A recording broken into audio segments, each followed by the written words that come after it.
All right, happy Thanksgiving to everyone. We're hoping you're having a wonderful time with family. Thank you for tuning in for part 2 of our 2-part interview with my father, John Freitas, who is a police officer with the Los Angeles Police Department as well as a homicide detective. Part 1, we talked about his experience with the Academy and working patrol in 77th Division. And in part 2, we're going to be talking specifically about his experience as a homicide detective with the LAPD. I want to remind everyone that we will be talking about some cases that may be a little bit rough for young ears. I want to thank you for joining with us. Have a happy Thanksgiving, but also wanted to give you that heads up in case you might want to listen to certain parts of this a little bit later on. Once again, thank you for joining us, and we're going to jump into the interview right now. This episode, as always, brought to you by Good Ranchers.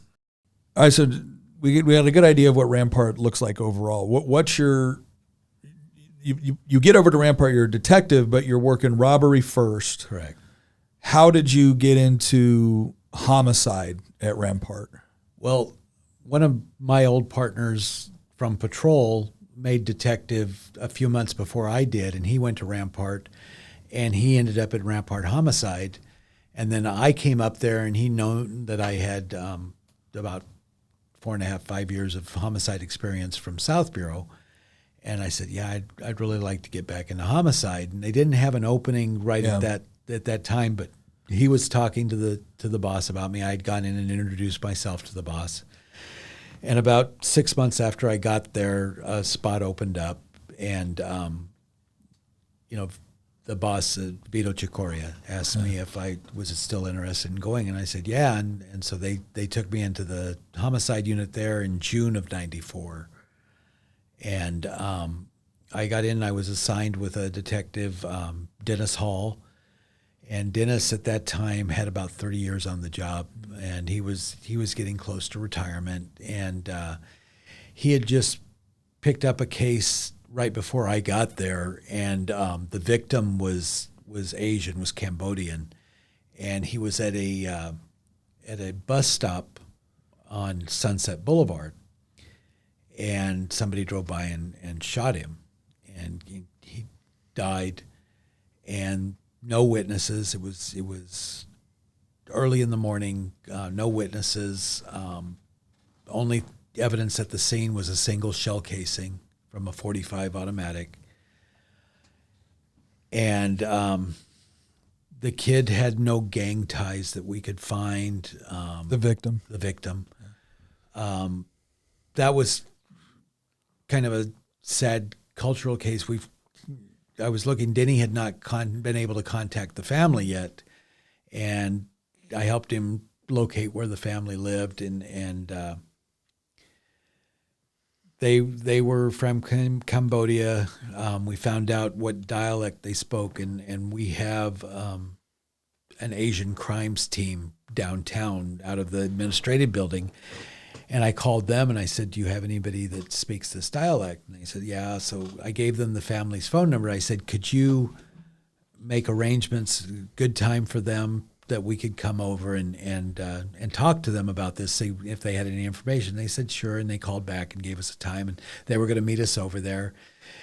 And we get there, and the mom has made us like cookies and has a full tea service for us, and the detective from Asian Crimes is explaining that this is just kind of a cultural thing to welcome us and everything. And we're sitting down, and they said, they basically hadn't heard anything, didn't have any information about what had happened to their son. And, we were asking, did he have any enemies, any problems with no. And then the father looks at me and then says something to the detective that's interpreting for me, and he says, he wants to know if you looked into his son's eyes when you were doing the investigation. And I had gone to the son's autopsy, and I said, I'm not really sure what he's asking. I said, yeah, I viewed your son. I saw him. And he goes, if you look in his eyes, you'll see the reflection of the person who killed him. And the detective's explaining to me that that's kind of a belief in that culture. And I said, gosh, I really wish that was true. Mm-hmm. And I remember the father looking at both the detective that's interpreting and me and just not buying it. Yeah. And that was a hard thing. Yeah. But anyway, we went on. Denny had to go on vacation, so I was kind of borrowing other detectives out of the unit to go out, and we canvassed the area around where the shooting had occurred. And we found a couple, and we were talking to them, and they had heard the shot, but they didn't see anything. And the man indicated, he goes, "Why don't you go check that kid that lives," and he pointed to a street around the corner up there. And I said, "Who is it?" He goes, "I don't know who he is, but he is a gang member, and he's responsible for a lot of stuff that happens around here." So I did a follow-up, and I kind of identified the guy, the house that he lived in, and he was a member of one of the, Rampart had a lot of small gangs, and this was a very small Hispanic gang. And I ran him up and found out that he had been contacted as a witness in a shots fired call over in Hollenbeck Division, which is East LA. And I called over there, and I had them pull that report up, and officers responded to a shots fired call, no suspects. They recovered some shell casings, and they talked to several people, and this kid ended up being one of the people that they talked to. And he basically, I don't know, I heard the shots and came outside, and then you guys showed up, and I noticed on the report that the shell casings they recovered at the scene were from a .45 automatic. So I requested my shell casing be compared to those by our Scientific Investigations Division. And subsequently, they said that all the extractor marks and the primer hit matched, that it looked like it came from the same gun. So I got another detective in my office to go out with me, and there was a restaurant across the street from where this guy lived, kind of catty corner from where the murder had occurred, and it had valet parking. And so I went over there and interviewed a bunch of the guys, and they were a little standoffish, didn't want to talk to us. And then one finally took us aside and said he was working that night. He had heard the shot, and he saw a guy running from where the shot was around the corner, and he was carrying a gun. Mm-hmm. And he describes this guy running into the house where my first witness said, "Why don't you check on that guy?" Yeah. And so I had him connected to my shooting as far as someone seeing him run from the area of the shooting immediately after the shot fired, carrying a gun. I had him contacted in another division at a shots fired where the shell casings from that shots fired matched my shots fired in there. So I went and got search warrants for the house there, which ended up being his grandmother's house, and another house where his mother lived. And we did a follow-up to those and served the search warrants, and he wasn't at either location. The second house where his mom was, I talked to her, and she said, "Well, I don't know where he's living now." I said, "Well, how do you contact him?" And she finally said, "Well, I've got a phone number." And so she gave me the phone number, and this made me look really a lot better than I was, because I knew a contact from when I was working South Bureau Homicide who was a reserve officer, and when they had deregulated the phone companies, he bought a bunch of phone numbers and had his own, phones put out in different places.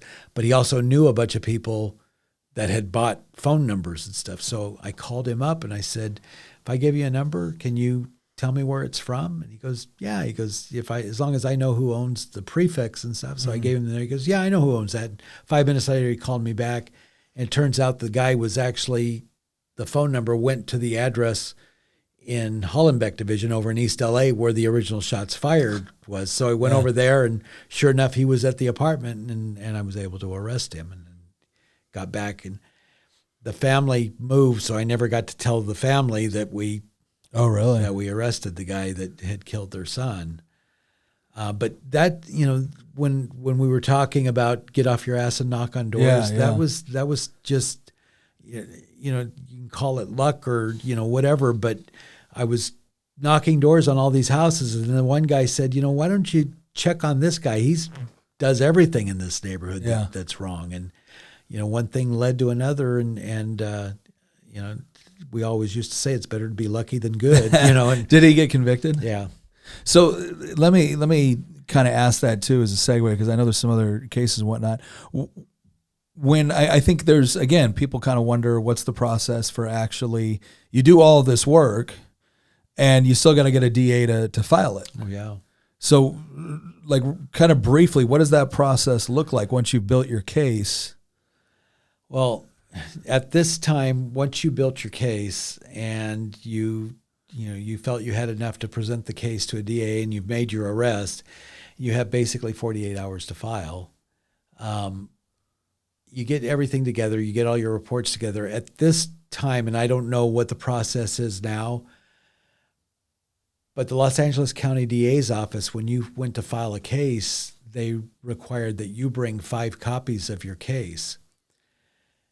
So a lot of it was clerical work. Yeah. It was making up these 5 copies to make up your package. Yeah. And then you went down to the DA's office because he was a gang member, I was able to file this with Hardcore Gang Unit, which is a little bit faster than going to the regular, what we call the row, and getting assigned to the deputy DA of the day, that was available to run your case by. Hardcore gangs were committed to your case. They had what we called vertical prosecution. So the deputy DA that you filed your case with followed it through preliminary hearing and into trial. So they took it all the way through. They took it all the way through. So in other cases, they don't do that. No, if you've got a case that you're going to what we call the row, in other words, and at that time, the only place you could really got vertical prosecution was hardcore gangs and up in the domestic violence unit. Okay. You would go to a deputy DA to try to get filing, and then if it got filed, it was passed on to another deputy DA who would handle your preliminary hearing. Yeah. And those guys are inundated with cases. They're running, 6-7 prelims a day.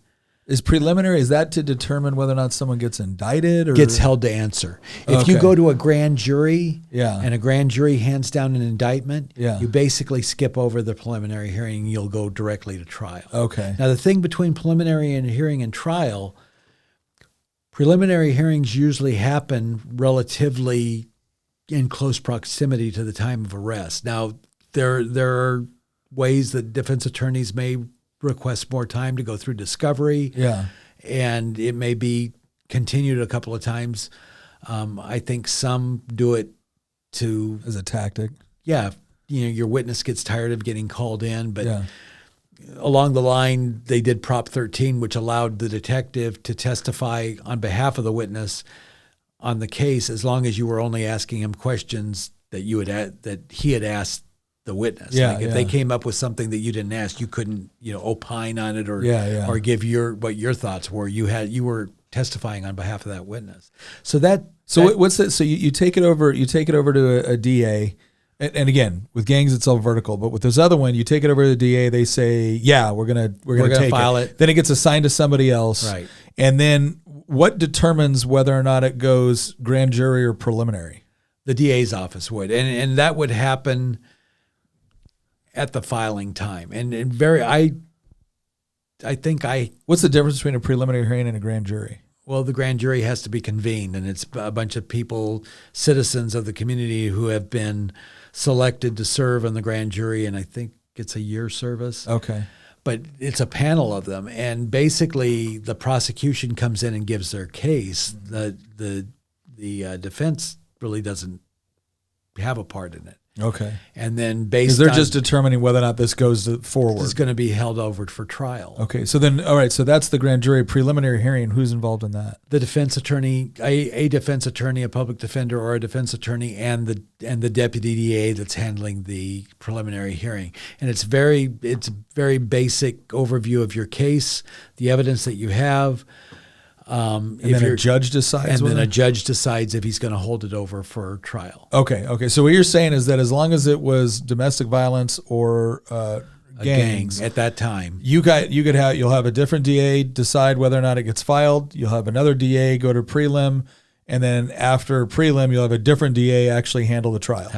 Exactly. Wow. And some of the problems that especially for like a homicide, because you're going into a preliminary hearing, and like I said, these deputy DAs, I mean, we were inundated with a lot of cases. So are they. Yeah. I mean, they are, like I said, they may be handling 7 different cases on a given day in preliminary, or even more. Yeah. And I remember showing up for one, and my partner and I went up to see the deputy DA and say, we're here on this case. And she said, did you bring the gun? And you would bring evidence to your preliminary hearing. And I just said, no, I didn't bring the gun. And she gets this panic look. You didn't bring the gun? I said, no. And I looked at my partner, and he said, we did bring the knife. and she kind of sighed, and she goes, I'm sorry. And I said, you haven't read it yet? She goes, I've read over all of them. They're all running together. And she did a good job on the prelim once we got going, but a little bit nervous. She was just assuming, oh, well, it's a murder. It must have been a gun. Yeah.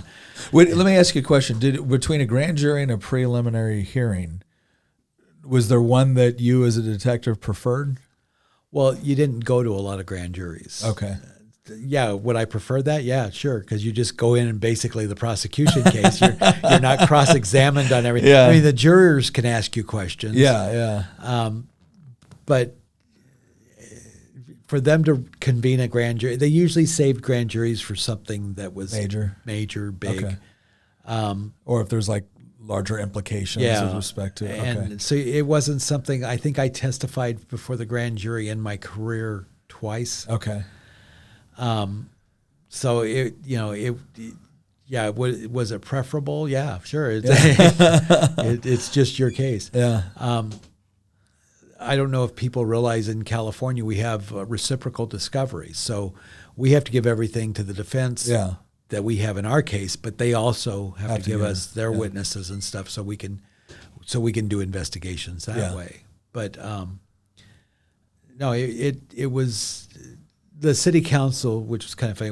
The entire city, we were having a lot of homicides citywide. Los Angeles, I would imagine, in the city would average around, maybe citywide, around 1,000 murders a year, may give or take some at the time that I was working. And I think we talked about 77th, their record year was 162 for the year. I don't know what the total amount for LA was that year, but that was a good percentage came from one of 18 geographical divisions. Yeah. When I worked South Bureau homicide, out of the 4 South Bureau divisions, and I think it was 93, we did 428 murders in South Bureau. So how many cases, either at South Bureau or Rampart, how many cases were a team of detectives usually handling in a year? The average was 16 to 24. There were variables on that. Yeah. A lot of times, because we would what's like the FBI recommendation for that? 4 cases for a team of detectives per year. And you guys were handling 16 to 24 new cases every year. Wow. Yeah. And to give you an idea, like at Rampart,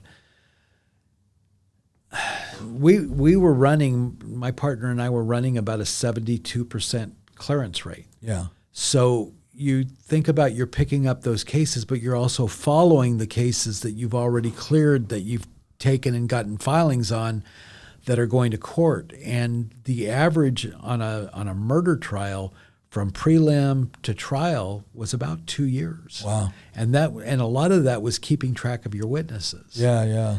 And a lot of times we used to laugh that we spent more time looking for our witnesses than we did our suspects.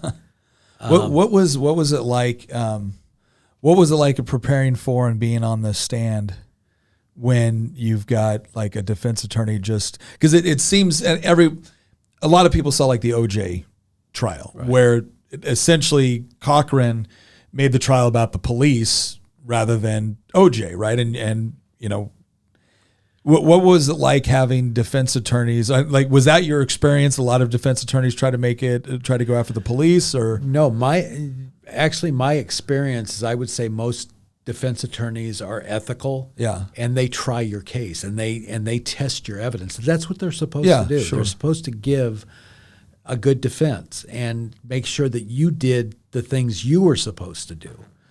Now, one of the things that you would have, and it was the exception, it wasn't the rule. Yeah. But you would have defense attorneys that were willing to imply things that maybe weren't in reality, Yeah. just to confuse a jury. Yeah. You had defense attorneys who would ask you a question expecting to get the answer that they wanted, and you knew the answer wasn't going to be, and they would start, like maybe interrupting you, or they would do the thing of, I just want yes or no. Yeah. And, I've looked to judges and said, Your Honor, I can't answer that question yes or no without misleading the jury. Yeah. Now, sometimes a judge would say, let the witness answer. A lot of times the judge might say, well, that's for the district attorney to clean up on redirect. Yeah. But either way, if that was the case, then the deputy district attorney, in case they weren't paying attention, they knew now, okay, I've got to go back to this on redirect. But like you would start an answer, and sometimes the defense attorney, that wasn't going the way I wanted it to, and they start interrupting you. And I've also turned to a judge and said, Your Honor, am I going to be allowed to answer? Yeah. And I've had judges tell the defense attorney, counselor, let the witness answer. Yeah. Yeah. But no, I've got to say that the majority of defense attorneys that I faced were ethical. They were officers of the court. They took their job seriously, and they weren't, trying to mislead. Yeah. But they were going to test your evidence and make sure, and that's what they should do. They should make sure that you're doing things the way you're supposed to. Let me ask you another question. I think that, again, you watch the cop shows and everything else. It's the interrogation, right? It's getting somebody in the interrogation room. What's a memorable experience from getting a suspect back and, talking to them in the interrogation room? Well, first of all, is it anything like the movies make it out to be? I guess sometimes. Yeah. For the most part, you're thinking, I've got, if I've arrested someone and I've brought them to the station, there is a process you have to go through. Yeah. Yeah.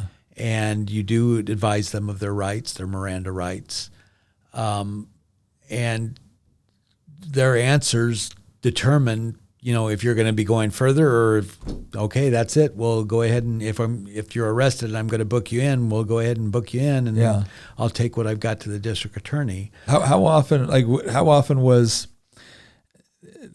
Did people talk? Yeah. I would say more often than not. Yeah. I mean, you would get, if you got, and a lot with gang cases, you have people who have been through the system before, and they're from the get-go, I want my attorney. Yeah. And that's King's X. Yeah. It's off the table. But you also get guys that think, okay, well, I've been through the system, I'm smarter than you. I'll give you a story. All right, we're going to take a quick break to recognize and thank our sponsor, Good Ranchers.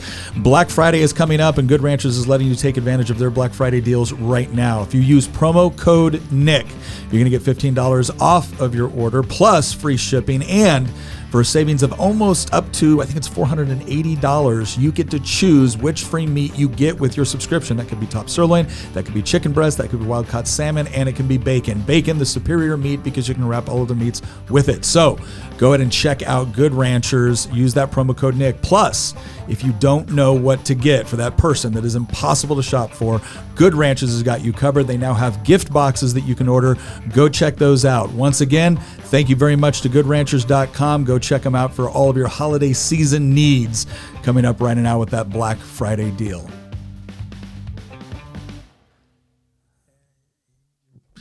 It's real important, even if the guy is, feeding you a bunch of nothing. Yeah. Get it all down. Yeah. Write it down. I mean, get it on tape. And then follow up and go out and try to corroborate it. Show good faith that he gave me his alibi and I went out and shot it to hell. Well, I remember you came up when we were going back to Iraq the second time, And we have very specific rules on who can conduct interrogations within the military, but then we also have things like what we call battlefield interviews or stuff like that, where we're just trying to get information. And you were taking us through some of the processes of how to do that effectively and things to look out for and way to phrase questions and things like that. Like, do you have like a most memorable time in the interrogation room? Oh, probably my most memorable is when Rob and I went back to New York. Okay. And that suspect was El Salvadorian, Spanish speaking only. And it was actually Rob and Chuck's case from the beginning. And Rob had taken it as far as he could in Los Angeles, and he was in contact with, there were two suspects, a father and a son. The son more than the father, but he had stayed in contact with the local area family, and they came back and said they're back in Bayside, Queens, back in New York. Yeah. So the 111th precinct from NYPD handles that area. So Rob had called back and talked to a detective in the squad there, and he had an address, and he asked if the guy could go out and check the address for him. The guy said, "Yeah, I'll go out there." So he went out and said he door knocked it. No one's there, and came back and said, "Yeah, it looks like the apartment's empty." Okay, so Rob's still in contact with the family there. Said, "No, they're back there. I don't know. They may not be at that address anymore, but he's moving around and he's back in Bayside, Queens." So we talked to our boss and said, "Look, we're kind of at the place where we need to go back to New York and see if we can find him." Yeah. And our boss is looking at us and said, "Well, don't go back. You're not going back on a vacation. If you get out there and it's not looking good, come back." Yeah. We said, okay. So we flew out, went over to the precinct and went up to the squad room, and we met a detective named Mo Cerulli. And Mo had about 30 years on, and he was NYPD detective, 30 years. And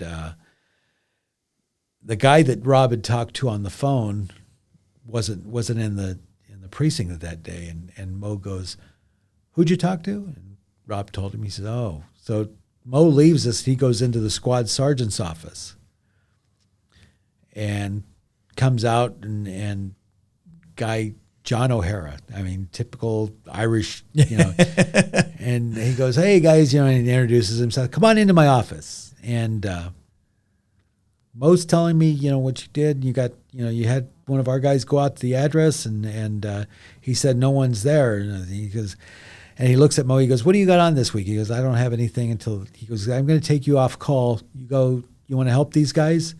And Mo goes, "Yeah, sure." So, you got the address? And I said, "Yeah." And he goes, "Oh, that's down the street here." He goes, "Yeah, let's go over there."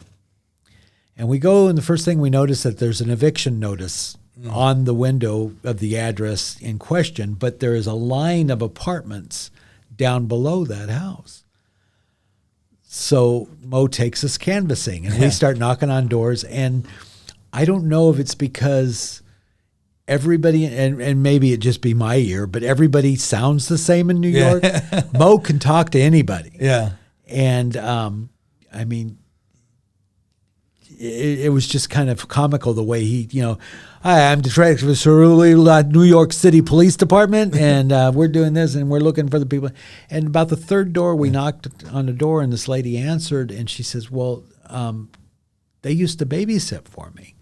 And hey, do you know these people?" And she looked. We show her a picture of one of the guys we're looking for. She goes, "He looks familiar," but she goes, "One of the ladies, I still call her every once in a while to babysit for me." And she goes, "I got a number," and gave us a number. And we go back, and Mo calls a number that NYPD has available, and we find out where the number is. And we go out there and grab some people and bring them back, and they're all Spanish speaking.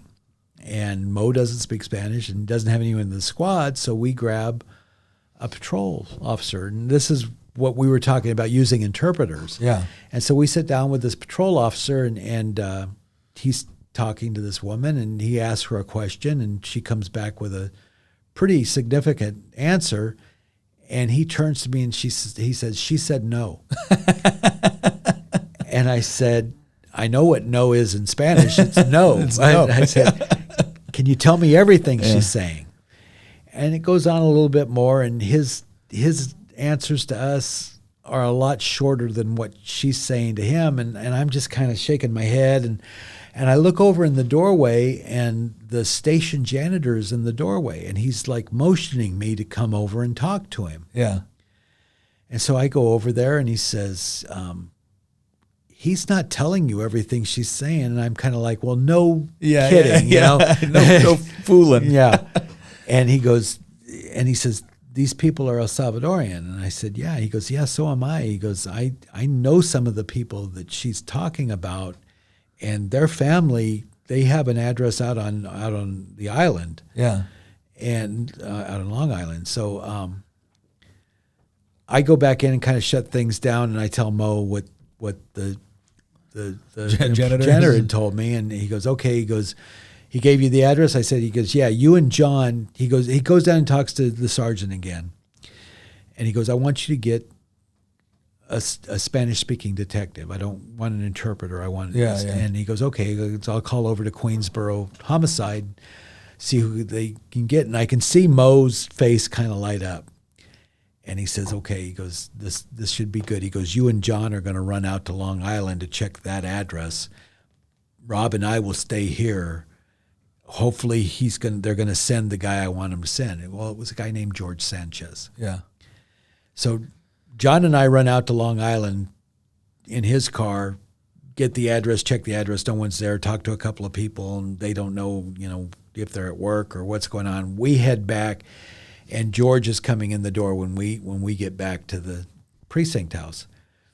And Mo is kind of explaining to George, and we're telling him what we're doing. We've got this address to go to based on a phone number, but everybody's been Spanish speaking. He goes, okay. He goes, let's sit down. He goes, tell me about your case. And we kind of looked at him, and he goes, I want the whole story. Yeah. He says, I'm a Spanish-speaking investigator. I'm not an interpreter. I don't want to ask somebody a question, have them tell me something, and then me have to refer it to you to find out if they're BSing me or not. Yeah. So we sat down there for probably an hour and a half, went over all the intricacies of my case and who we were looking for and what we knew about them being back in New York. And we head out, and by this time it's starting to get dark. Yeah. This is the first day that we're on this, and we head out. We go to the babysitter's house, and she, very gracious, lets us in. Her husband's there and everything, and George is talking to her and saying we're looking for these guys, and she goes, yeah, they've been around. She goes, there's several places. I don't know the addresses. I can take you to them. Yeah, and it becomes evident to Rob and I that she's attracted to George. And George is kind of using it to get information. And she goes, well, I can go with you and show you these places. And I'm looking at her husband, and I'm thinking, oh, gosh, we may not get out of here alive. But anyway, she did go with us, and she, we went to several places, and now it's about 2:30 in the morning, and she takes us to another, address. And so she's just taking you guys around all places to places, and we're knocking on doors. Super healthy because of muy guapo Giorgio, I guess. But he's being very professional, and she's actually helping us, and she and George are talking to the people, and then George is relaying the information that we're getting. We get to this apartment building, and it's a security building. So I'm pushing the buttons, hoping that somebody's going to open the front door for us. And the guy comes out to his stoop there, and he's, what is it? And well, they can duplicate their badges, so they had given me a detective gold shield. Yeah. So they said, NYPD, let us in. So I go up to the door, and there's a little window in the door, and I'm looking through it, and there's a guy that looks a lot like our suspect walking towards the door, and then he sees me, and then he turns down and he goes down to the basement. Yeah. So the guy upstairs buzzes us in. We go in, we go down to the basement, and sure enough, there he is, and it's our guy. Yeah. So we don't, we're in New York. We have no jurisdiction there. Yeah. So the kid did speak a little bit of English, and Mo says, hold on, I'm Detective Cerulli. We'd like to take you down to the station. Yeah. George comes in, interprets. The guy says, okay, agrees to go down to the station with us. We don't hook him up or anything. We take him down.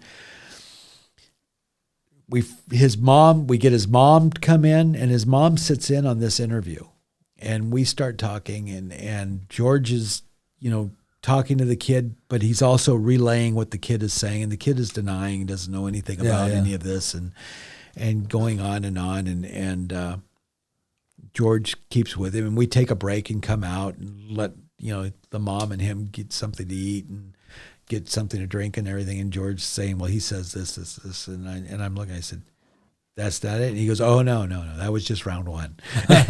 And we went back in there, and George just continued to talk to him and continued to talk to him, and the kid's looking around, and he changes his story a couple of times, and then Rob and I are throwing things out for George to say, and then the kid asks, he goes, what would I get for this? And George tells me what he says, and I said, you tell him that people that didn't do this aren't interested in what they're going to get. And George goes back and tells him, the kid kind of gets wide-eyed, and George is like, give me more, and we're saying different things. And he gives it up. Really? Yeah, and admits to the entire thing. And this was, he and his father were working very hard in Los Angeles and saving their money. Yeah. And saving it at their apartment. Yeah. And the kid comes home one day, and they've got a roommate, and the roommate has a narcotics problem. Kid comes home one day, and the money is gone. And the kid's asking their roommate, what happened to our money? Yeah. And the roommate comes up with this idea of, oh, well, the manager has a pass key. He probably came in and took it. So the kid grabs him and walks him over to the manager's office. And the manager told us, he goes, they knock on the door, and the kid goes, I'm missing a bunch of money. He says, you have a pass key and you came in and took it. And the manager goes, I don't go into your apartment unless you're there, or I announce it, or I give you a notice, or if I do go in and you're not there and it's because of an emergency, I have to notify you right away. Yeah. And the manager says, the kid looks at him and smiles, and he's still got a hold of the other guy. He says, don't worry about it. I don't worry about it. I know you weren't the one that went in there. And he walks the guy back, and that's the last time the victim is seen alive. Oh, wow. Until he's found in the apartment with multiple stab wounds and his throat's cut. Oh, wow. And the kid and his father have left town. And so, he cops to all of this? He cops to all of it, says what happened, and he said, he was in a rage, and he was mad, and the guy had ripped them off for all their money that they had saved. And he goes through stabbing the guy, and then, admits to turning him over and cutting his throat. Wow. So George is writing this out all longhand on a legal pad. And the mom's listening, and the mom's witness to the entire interview. And the kid agrees to sign the statement. The mom signs it as as a witness.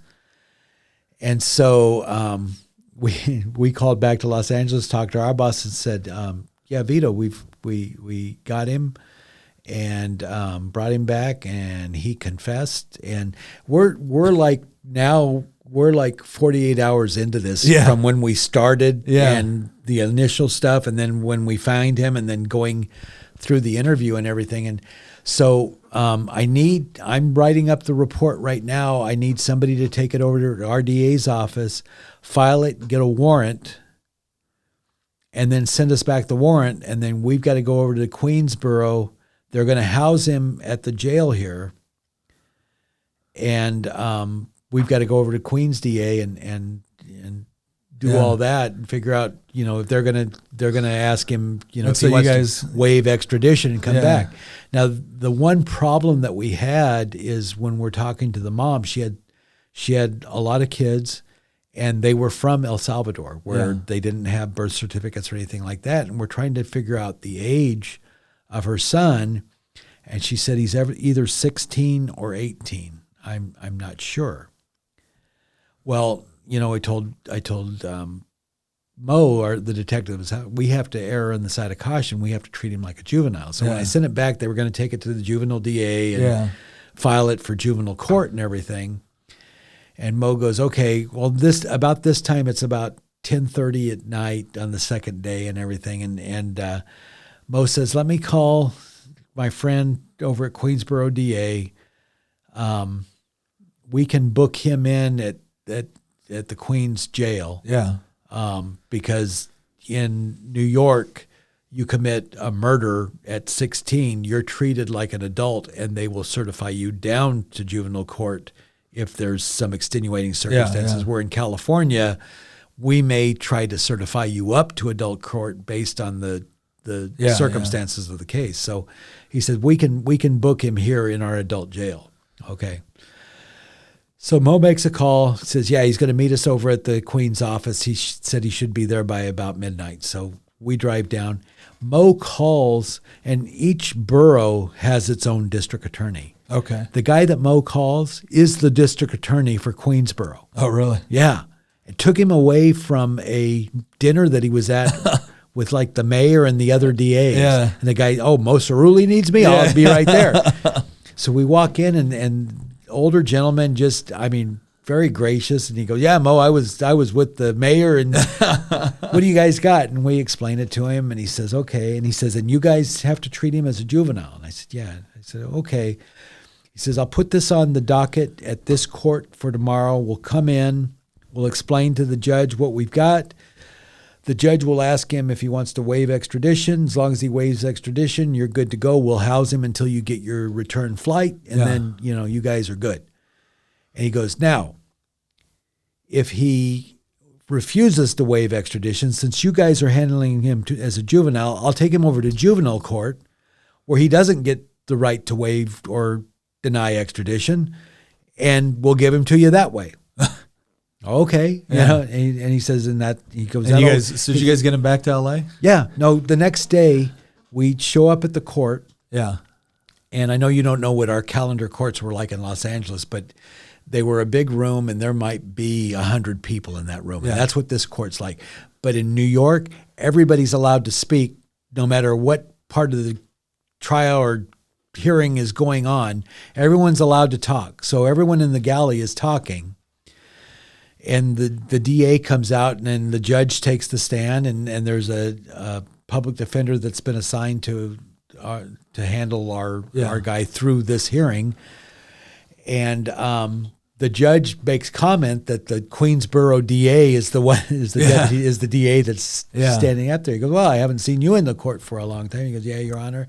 And he says, I have 2 detectives here from the Los Angeles Police Department, and you could have heard a pin drop. And everybody's like, you gotta, at the time that we're back there, the OJ trial is going on. Oh, okay. So they heard LAPD, and they're like, and so, he asked, and the public defender had an interpreter there, and the interpreter's about extradition. The kid agrees to waive extradition. Yeah.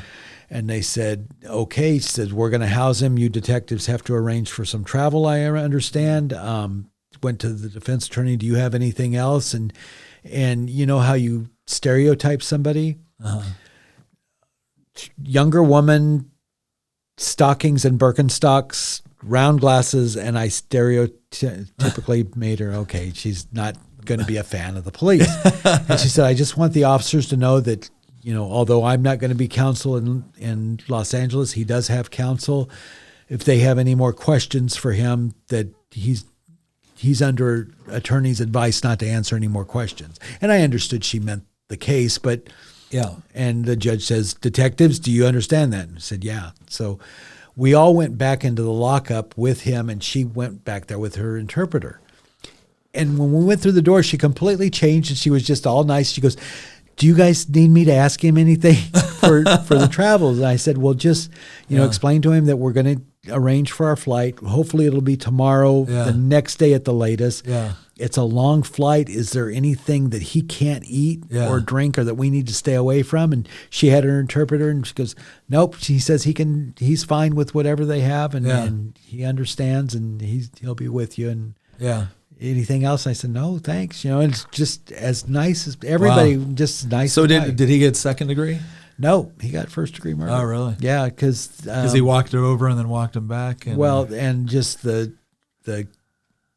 he had plenty of time to form intent. Yeah, yeah. And what was funny was the DA did not want to file this case, and the detectives that went over for us to file it, they talked her into filing it. Yeah. And then when we got him back, based on the warrant, we had to go back in and talk to her, and she said, this is a loser. With a confession? With a confession, yeah. She said there's a self-defense issue because the victim had taken the Bosselwood coat rack out of the closet to defend himself. And I said, and that justified the suspect stabbing him numerous times and then rolling him over and cutting his throat? Yeah. Well, I just think that the defense attorney could bring that up. Oh, great. So when we finally got to trial, we actually arranged for Mo and George to fly out for the trial. Yeah. And they assigned a brand new deputy district attorney to it. And his name was Hoon Chun. And he came into it saying, everybody tells me that this is a loser. I'm just going to lose it. And we said, no, Hoon, it's not. It's a good case. And the Mo and George are both said, it's a good case. You're going to be fine. He essentially confessed to doing it. Listen to your detectives. Yeah. And I mean, the confession was in front of his mom. His mom witnessed it. Yeah. He signed it. There was no duress. There was nothing that you could even, point to as questionable. And we got into it, and after a day or two of testifying, and then Mo taking the stand, and Mo was great on the stand because, they talked about when we found him at the apartment building. Yeah. And when we initially asked him his name, he lied about his name. Yeah. And the defense attorney, which she was trying to hang her hat on, was, well, you placed him under arrest there. And Mo goes, no, the detectives did not have a warrant for him. I didn't have cause to arrest him. I asked him if he would come back to the station and talk to us. And she said, well, he lied to you. And Mo goes, yeah. And she goes, well, lying to a police officer. And Mo looks at her and goes, that's against the law here? And she said, well, yes, false information to a police officer. He goes, I'd have half the city of New York behind bars if that was the law back there. And he was just so good on the stand, and just very. And then George, of course, was impeccable on the stand. And Rob and I testified to our little parts in it and everything. And we went through everything, and it's juvenile court. Yeah, yeah. So it's a court decision. It wasn't a jury trial, and judge comes back guilty, first-degree murder. Wow. And Mo and George both looked at Hoon and said, told you so. Yeah. Trust your detectives. Yeah. But I said, Hoon told us later when he went back to the office, he was just so excited. Because they sent him out. He was brand new in the office, so they sent him out there thinking that he's going to fail. Yeah. And it was good, and it was good. It was a good ending for the case, and we actually, Mo followed up when he went back to New York and got a hold of the father, and the kid had said my dad didn't know about this. I mean, he brought me back to New York, and technically, I guess you could go for accessory after the fact, but the father was cooperative, came in, gave Mo a statement, things that his son had told him, and Mo had somebody take a Polaroid of him and the dad at the table, and the dad shaking his hand. And, wow. They treated us very well back there, and good guys to work with. All right, so I guess the last one I wanted to ask you about, and this, I mean, and the reason why I'm going to ask about it is because I remember from your retirement. And at retirement, it was something where it was the only time anybody could remember. It was funny. They typical police officers, they said it's the only time we can ever remember an ex-wife and a victim's family showing up to a retirement. And that was, I think that was one of the last major homicides. Yeah, it was probably, I've been one of two primary detectives on about 200 homicides. The other one we talked about, the 12-year-old. Yeah. That became the second worst case I'd ever handled. This one was the worst. Yeah. And by happenstance, I was filling in for a detective that was on vacation with her partner. And it was a Sunday. morning, and we got the call, and it was a triple homicide in Rampart. And when we got to the scene, it was at an old Victorian style house that the family was remodeling, and the circumstances that we got was the victims were a mother and two of her children, and the mother victim's mother lived across the street in another house, and the victim's sister and brother-in-law were also there, and we're still very close friends. But we go in to do our investigation, and it's a big house, 2-story house, and the mom is down in the kitchen and multiple stab wounds, and then the two little girls are in a downstairs room, which was where they would watch TV, and they were lying on a blanket, and they each had multiple stab wounds, and they had apparently fallen asleep the night before, and the mom just left them there on the blanket. And while we're doing the crime scene, the victim's sister comes out, and we had done a canvas, and we had found a point of entry on the side of the house, and we were having detectives help us with the canvassing and talking to witnesses. There was a 2-story apartment building next door to this house, and they found a guy on the second floor who woke up the night before and heard somebody downstairs, and he looked out and he saw this guy going through the window, and he said, I even called out to him, and the guy turned around and said, "Hey, I live here." And he recognized the person as being the husband of the mother victim. And so he didn't think anything. Yeah, he does live there, and didn't think anything. Well, what had turned out is they were estranged. The husband had moved away, but he had been there earlier in the day, and the sister had been there too. And the husband apparently was using narcotics. He had a past, and that day the mom told him, "That's it. We're going to get a divorce. I'm done with you and your antics," and basically sent him off. So, we had narrowed in our suspect is the estranged husband. Nobody knew where he was living at the time. We're doing the crime scene. The sister comes out and says the husband just called over to the mom's house. And the sister and this family is just remarkable all the way around. But the sister maintained her composure and said, and called him by name. "Hey, what are you doing?"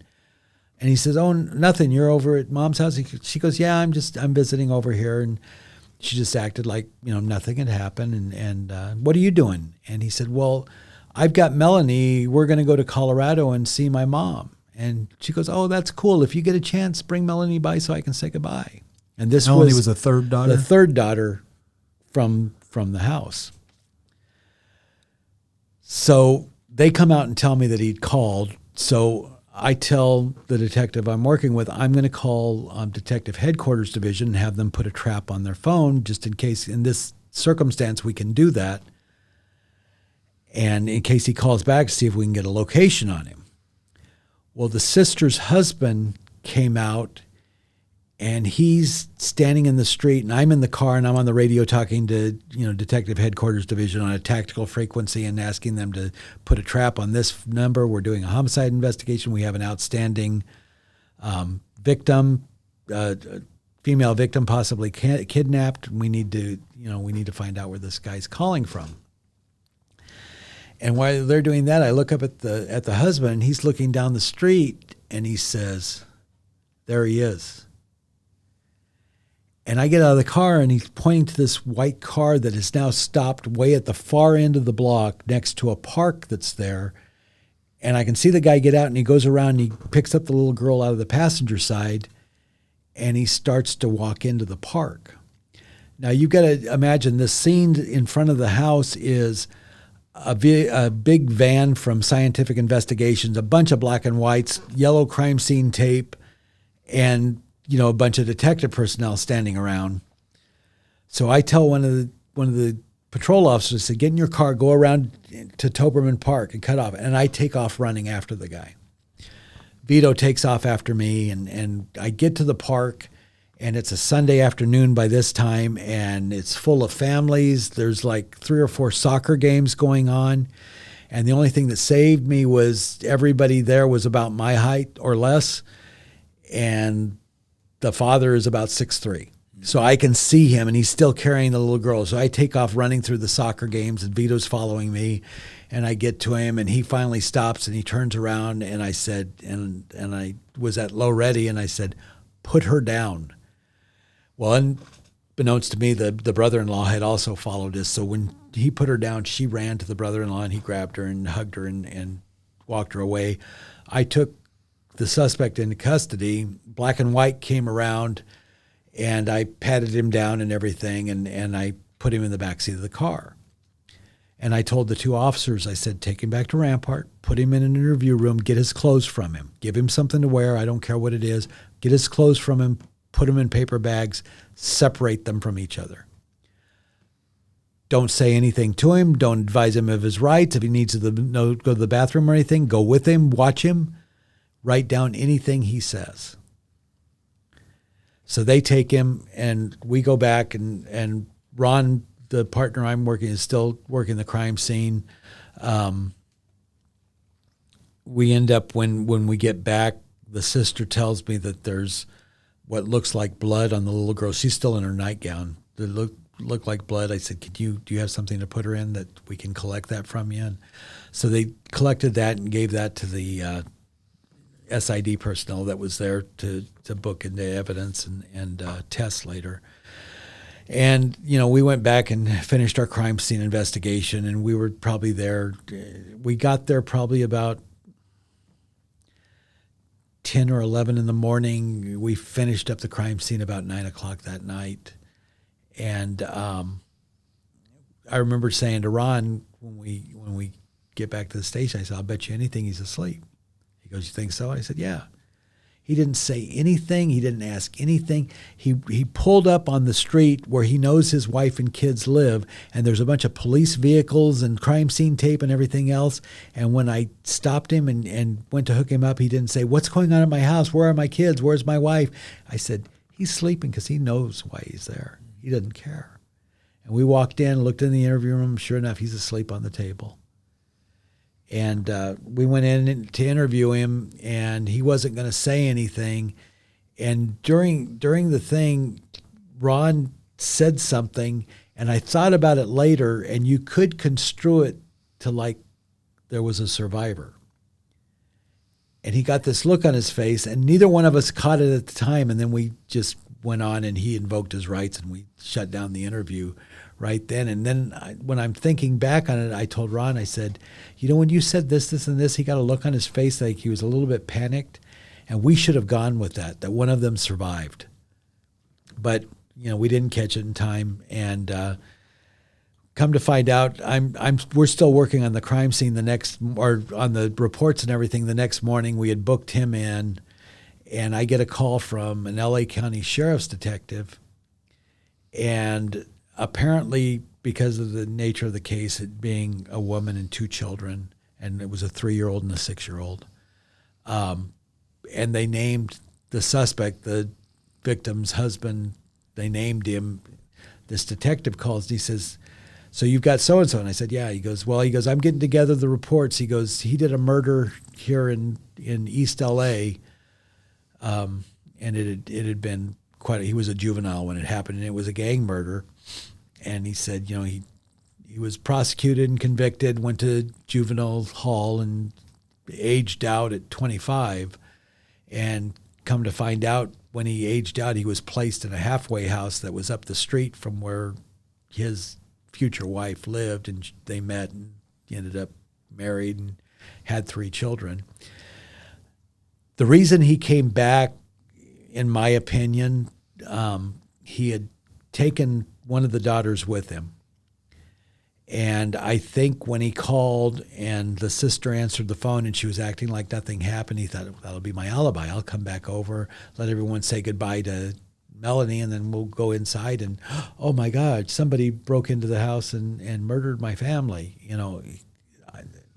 I kind of think that was his thought process. And then when he got there, he saw that, all the police were there. They knew that something was up, and he was going to go hide in the park.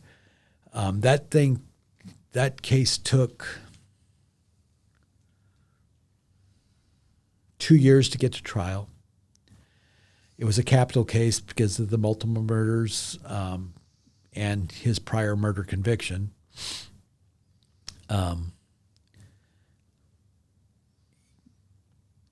His defense was, I didn't do this, but if you think I did do it, I had a cocaine problem, and it was probably a cocaine-induced psychosis. We got through the criminal case, and they found him guilty. They found true all of the special circumstances that made it a death penalty case. And then we went into the penalty phase. And he had one of his own gig buddies show up to testify as a character witness, and that he could never do anything like this. He loved his wife and children. There's no way, that he's responsible for this. And the defense attorney had gotten a psychiatrist to interview Billy, but he didn't turn it over in discovery. So he's going to call this witness, and we don't even know who the witness is or what he's going to say. And the defense attorney said, I'm only going to question him about a very narrow part of his interview. And the judge we had was just a really sharp judge. And she looked at him and said, "Counselor, that's not the way it works." He says, "You have the witness here.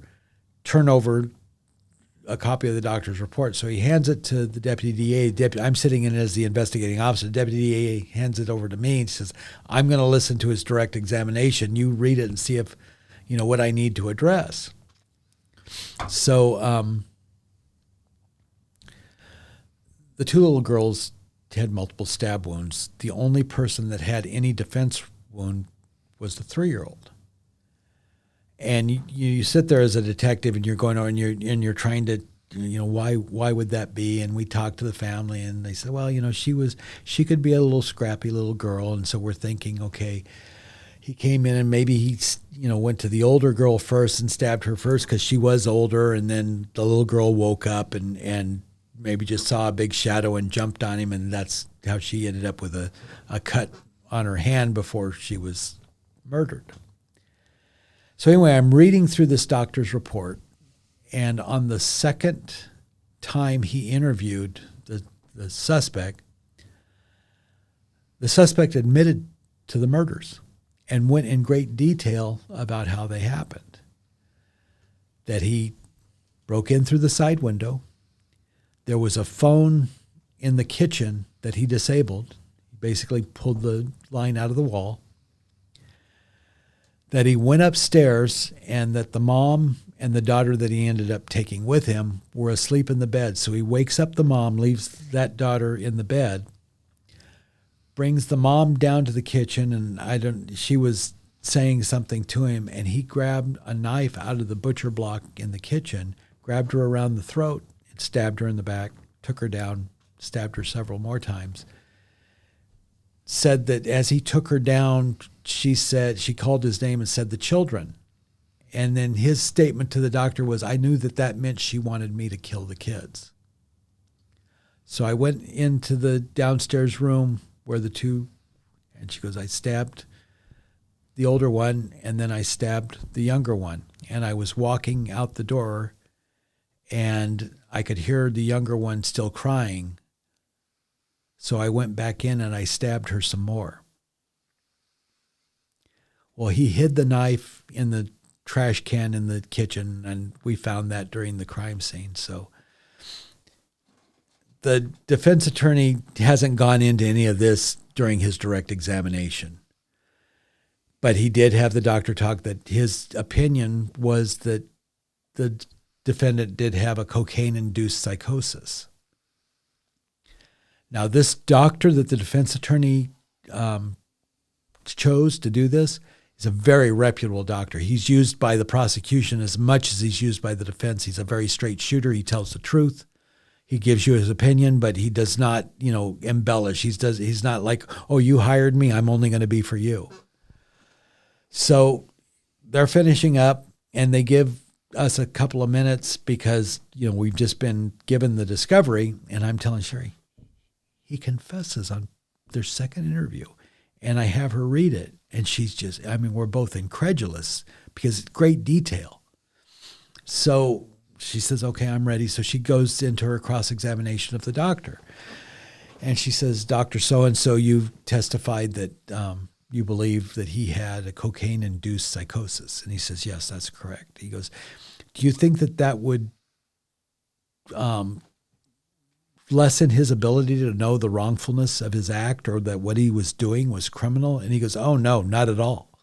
He says, I'm not saying that this is a, criminal insanity, that he didn't know the wrongfulness of his act. He says, in fact, he goes, I believe when I went through the case, he had hidden the murder weapon in a trash can. That in itself shows a consciousness of guilt. No, I'm not saying that at all.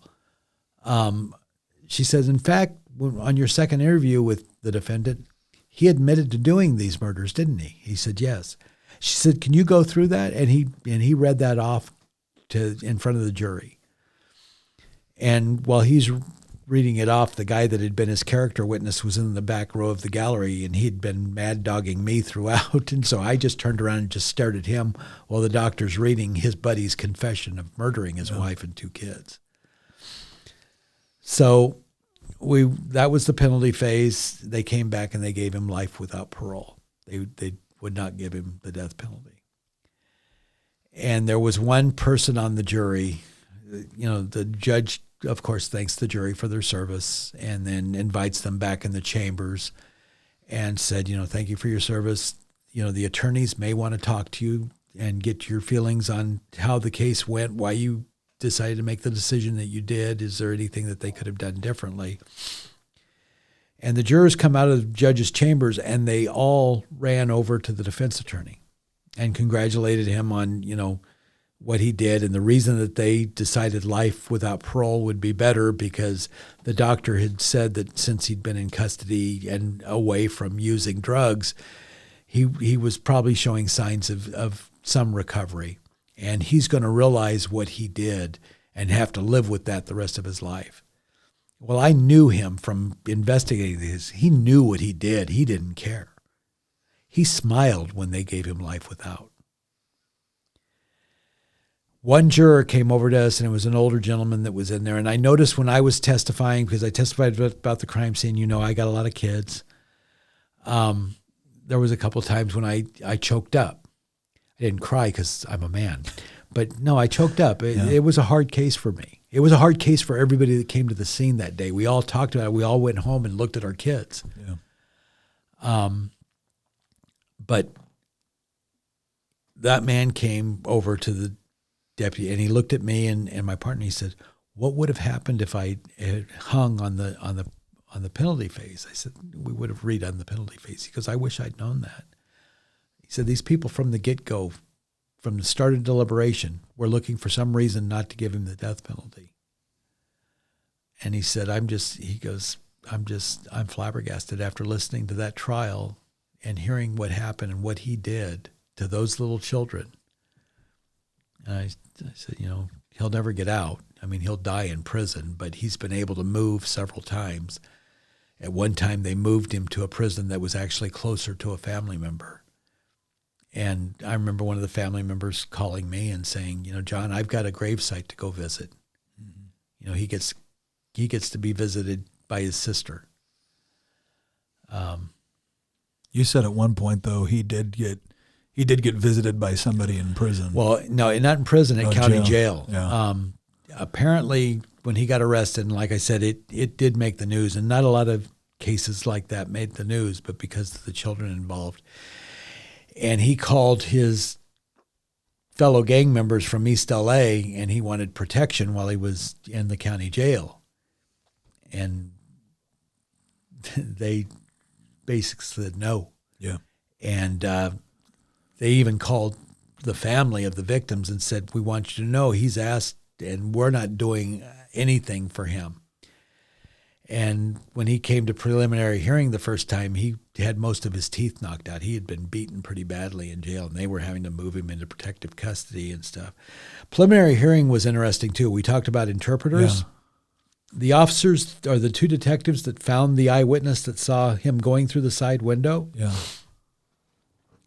They were using an interpreter. Both the detectives, were not Spanish speakers.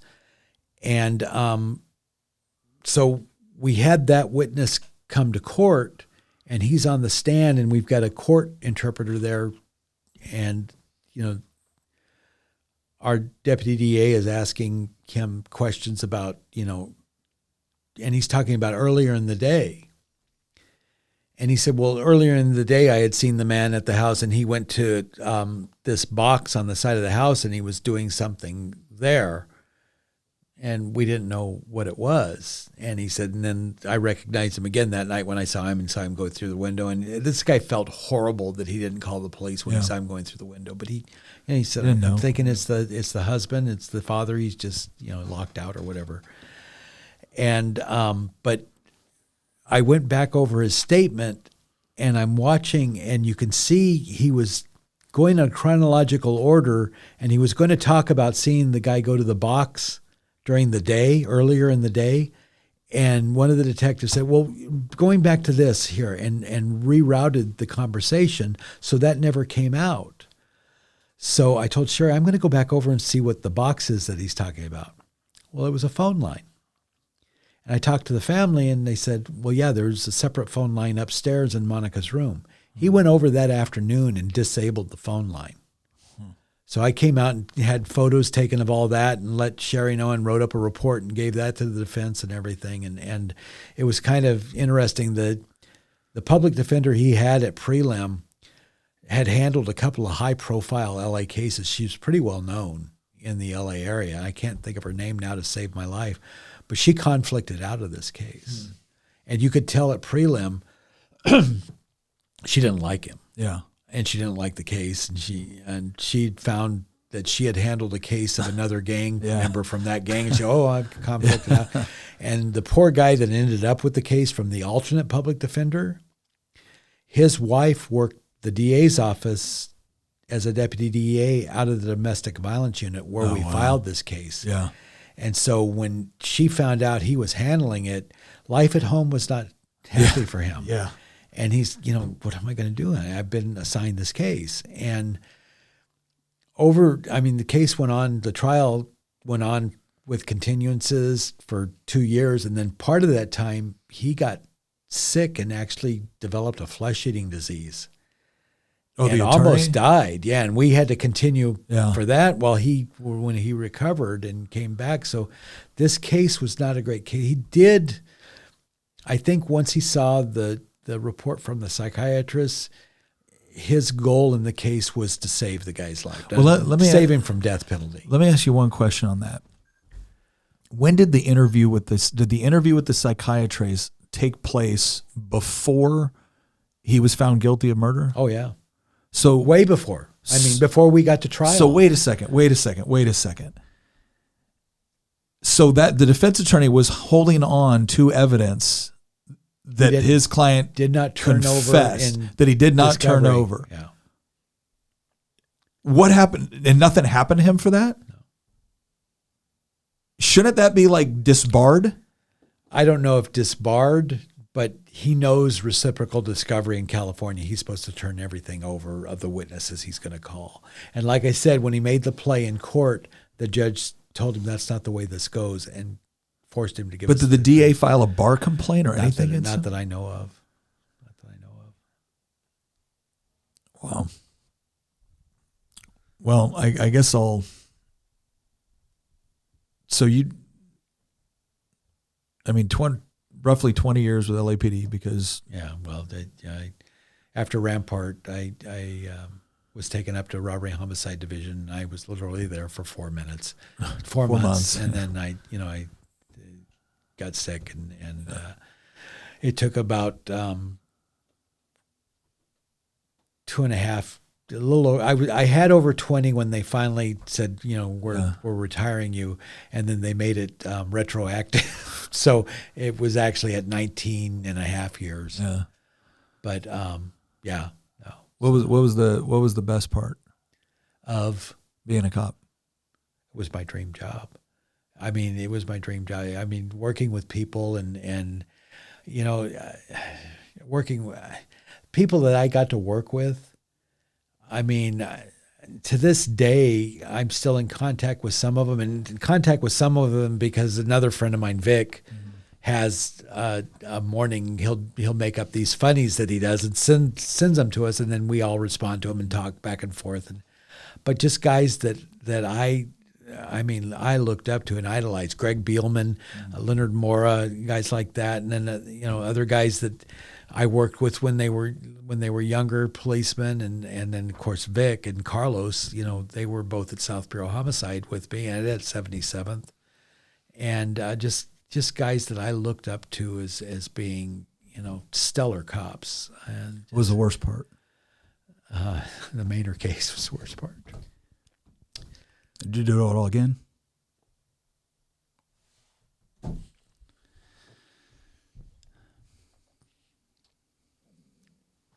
Sorry.